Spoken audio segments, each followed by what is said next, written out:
featured a number of our graduates come back to tell you about how they've gone on to bigger and better things once they've completed their Laurier degree. So I'm very pleased today to welcome our next speaker, Paul Smith. Paul graduated from Laurier in 1975 with a BSc in chemistry. He currently serves as the Vice President of Sales and Business Planning and Research at Axela.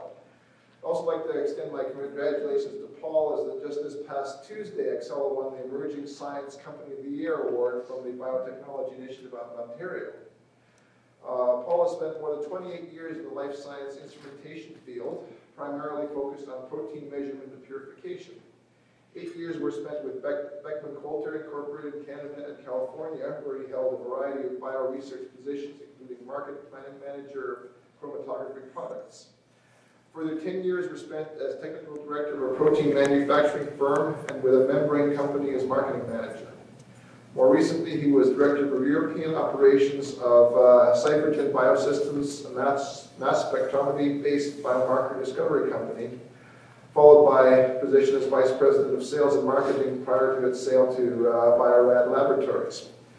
Paul returned to Canada to join Axela in 2006 to lead commercialization of its proprietary interaction platform based on diffractive optics.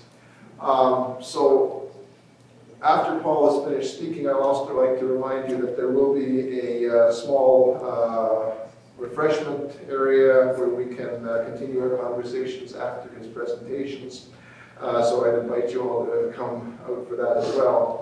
But I'll let Paul speak to you now about how he got to where he is today from this little institution as it was in 1975. Great. Paul? Thank you, Peter.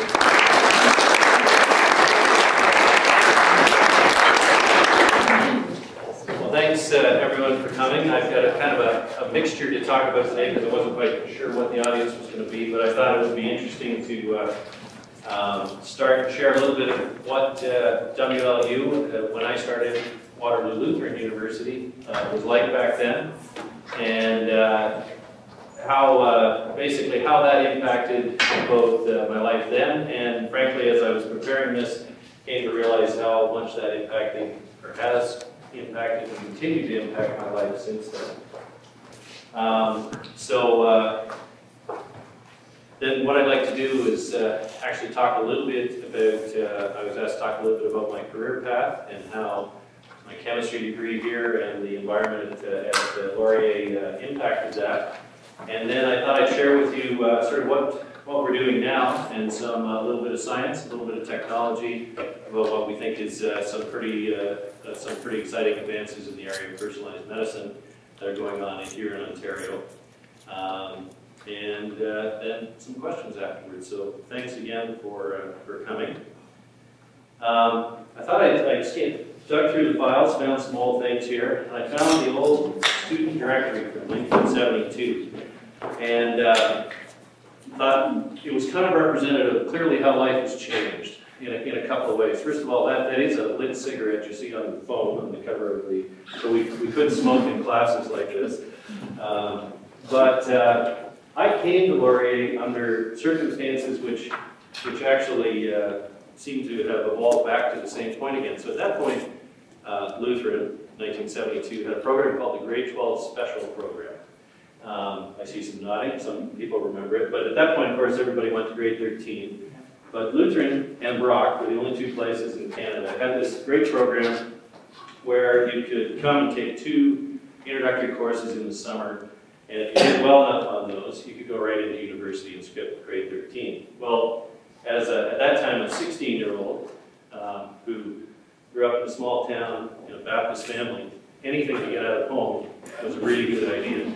So I have to honestly say I took math and chemistry because I'd done well in grade 12 in those, but it wasn't what I thought my career was going to be in when I took it. I just thought, this is a ticket out of small town Ontario. So that's how I entered, and of course now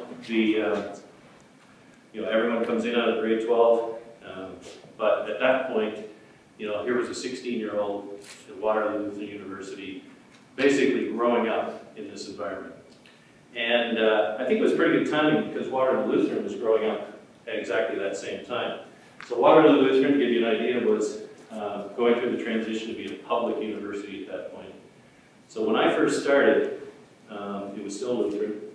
Clara Conrad Hall, the women's residence, had a 9 o'clock curfew for all women.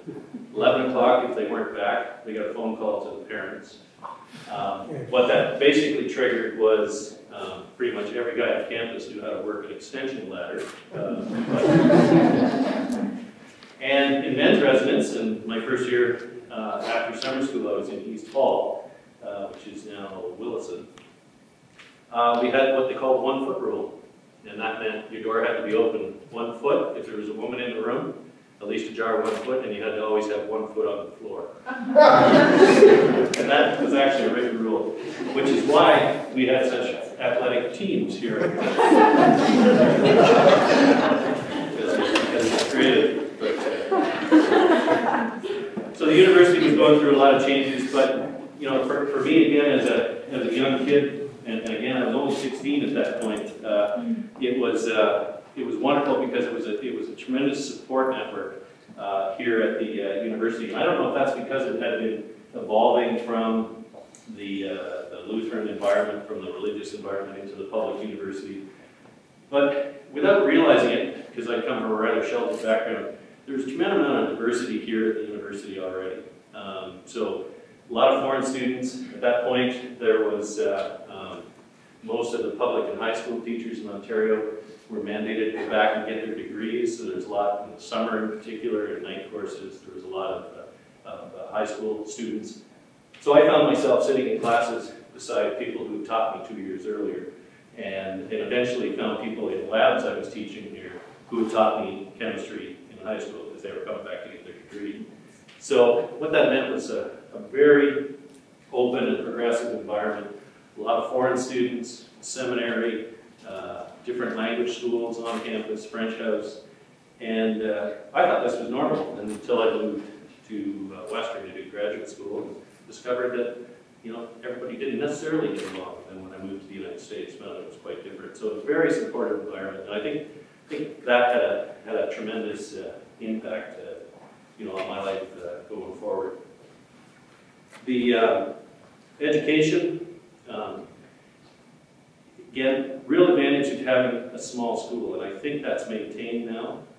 As I talk to, I have a nephew here sitting up there.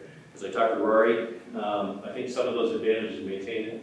Maybe not to the same scale. I was a graduate class of 2 in chemistry in 1975. So some of us, and I actually see one person in the audience who participated, used to have a routine every Thursday afternoon when there weren't classes of going to the Heidelberg to exercise our talents in the talent show up there, and onto the turret, and then onto the loo. But I had a biochemistry class Friday morning at 9 o'clock with Dr. Ray Heller.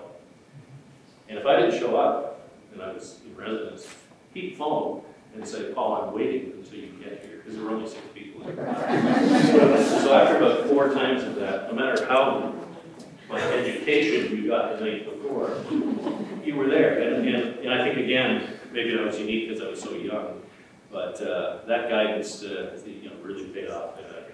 And I think some of that has been maintained throughout the years at the university, both through the extension campuses and here. That's the horse head dinner, by the way. So, for me, again, in the early years, Laurier gave me a real opportunity for growth in a variety of ways that I don't think I would have got in a different kind of institution.